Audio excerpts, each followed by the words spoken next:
आपण मानके Tushar Pinky official YouTube channel रे स्वागत। मैं पिंकी आज न्यू वीडियो आपण मानकर संगे शेयर करूछे। फोन आज हो छाड़ खाई तो इना मैंने भात दाल बसे देछे आउटा सब मसला माने ना रेडी करूछे मटन लागी।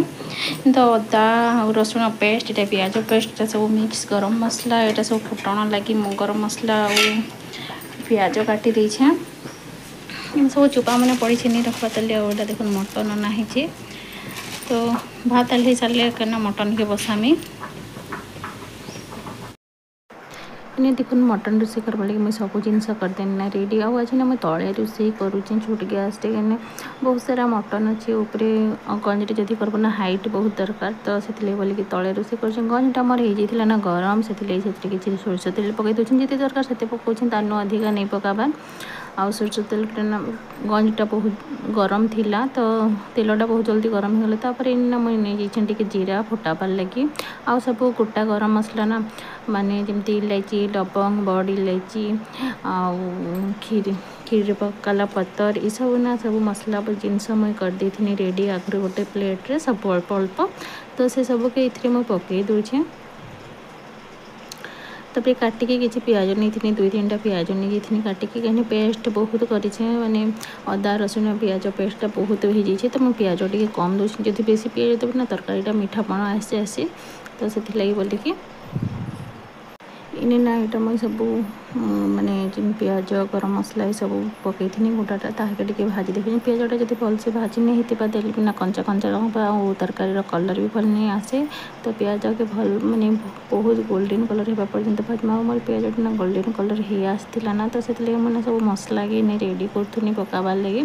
एमती तो प्याज बड़ाटा ग्राइंडर थी अदा रसुण बटा अलग थी तो मुझे एक्सट्रा एक्सट्रा पकामी सब एक्सट्रा एक्सट्रा का पका हुए ना अदा रसुण बटाटा आगे पकई प्याजटा मो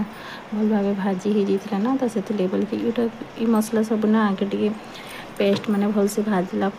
ना से गरम मसला पकामी बाटलाटा आगे कंचापण कि पानी अंश टी मरीगले पकाले ना बहुत जल्दी मसलाटा भी हो जाए से रेडी आज स्कूल छुट्टी थिला तो पुएटा आसचे गोटे छोट प्लेट नेबा लगी मैंने छोटिया गिना अच्छे तो सेट नेबा लगी से कलर करवा से पानी नहीं ब्रश के धोइबार लगी से आसचे नहीं से जदि घरे थिला ना बोर होती तो से कलर पतर ड्राइंग पतर ये सब करके टाइम पास निजे कर घरे अच्छे बोली छुआटे जानीपर चुपचाप एका घर भितर रूम भितर बसिकी तार लेखा पढ़ा के कलर पतर करतुसी केबे केनता ना माने एंता सांग साथी हेले खेलबार लगी जाइसी बाहर के आउ एंता तो सब बेले खेली नहीं जाए ना मोर सब पेस्टा भल से भाजी हो जाता ना तापर बाटिकी नहीं थी गरम मसला के जितकी दरकार से पकानी बहुत सारा दिल तो मसला भल भी नहीं लगे तो से बोलिक आउ सब पकेट मसला मैंने भी पकाबार थी तो बहुत सारा मसला होगा कहीकिना मुझे अल्प 2-3 चामच ना गरम मसला के रखीदेनी आने हल्दी गुंड लंका गुंड ये सब पकईदेनी ना मसलाटा मोर कषि ही आसला ना सब तो से पकईदेनी सबके आ भल भाव मिक्स कर दूचे आ गंजटे ना ना बहुत हाइट हो जासी से बोलिकिना तले रोषे करुचे आगे बसिकी रांधबार अभ्यास भी नहीं ना तो उठ बस कि रांधवा लगे पड़े सब सामान तो उपरे अच्छे आने जब आइस हो कहनी आने मोर मसलाटा हो ना कषि तो सब मटन के से मुझे धोई रखी मटन के भल भाव में बाछी पुछा कि धोई रखी जदि नहीं बाछब ना केबे केन्ता काटी थी केन्ता नहीं तो से ना भल से 2-3 थर धोइले एका भल लगे सब के पकईकि डाकिना मैं कपड़ा धरिकी मिक्स कर नहीं तो गंजटा ना हलटल हलटल होता आउ एते उच्चा कन जदि गैस उपरे बसई करब ना निजके भी हाइट हवा लगे पड़सी आउ तले पिंधा की टेबुल देले जाक रोषे करेसी तो भावनी मुझे तले रोषे करते छोट गैस तो अच्छे से तले करदेसी कहनी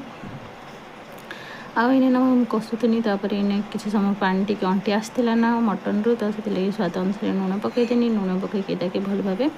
मिक्स करदेसी लुणटा देले जेकोसी जिनस ना बहुत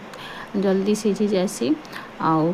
पानी अंश भी आउ जिते थी बाहर के देवा लुणटा देले तो से लुण देकी भल भाव मिक्स करदेनी मिक्स करवा लगी ना बहुत सारा हो जाइए तो गंज भी माने फुल हो जाइए